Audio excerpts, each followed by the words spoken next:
Pero mga kapatid, sa edad natin ngayon, we've come to realize na ang ways natin ay walang sure. Pwedeng sa umpisa, parang okay. Pero pagdating sa bandang kalagitnaan, medyo natatagilid na. Hanggang sa unahan pa, wala na. Hindi na kaya. That is why we have learned to surrender to God, si Jesus, who is the way, who is the truth and the life. At nung nag-surrender tayo sa way, then we started to step into His ways. Ang way na godly, hindi manly or worldly. At anong sabi, mga kapatid, ng 1 Peter chapter 1 verse 15, ang unang way ni Lord is holiness. The ways of holiness. In 1 Peter chapter 1 verse 15 to 16, I'll read it.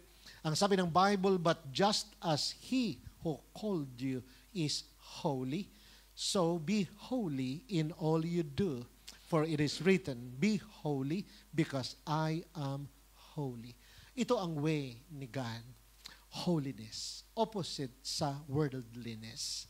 Ang worldliness ay nakacentered sa mga desires and pleasures of this world, ang ating mind at ang ating heart. Ang holiness, ang meaning ng holiness is being so full of God that there is no room for anything else. Yung punong-puno ka ng Panginoon na wala nang room for anything. At ang masasabi mo na lang, Lord, my life is yours. And everything I have are all yours. At lahat ng gagawin ko, it's all about you, Jesus. Yan ang holiness. That's how simple holiness is.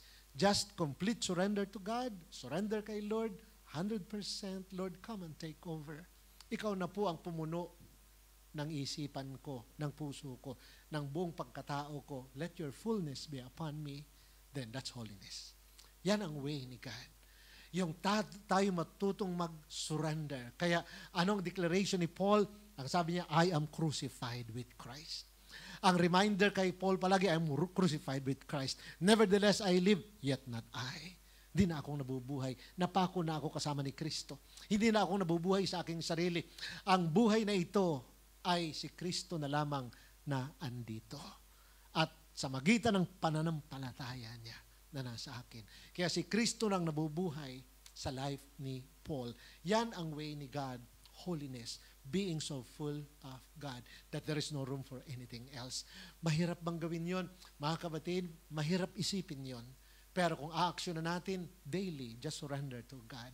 Paggising sa umaga, Lord, I surrender to you my mind. I surrender to you my heart.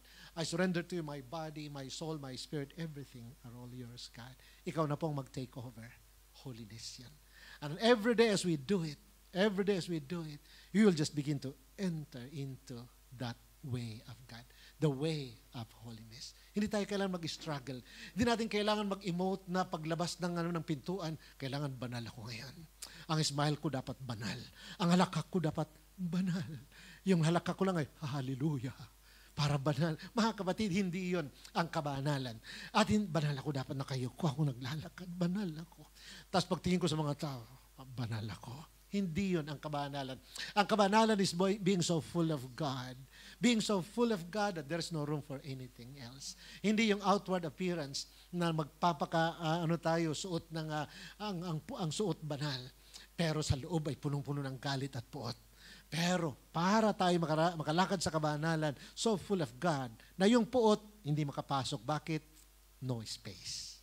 Yung galit hindi na makapasok. Bakit? No space. Puno na eh. Puno na ni God every day. Kaya total surrender lang mga kapatid. Hindi capricious si God.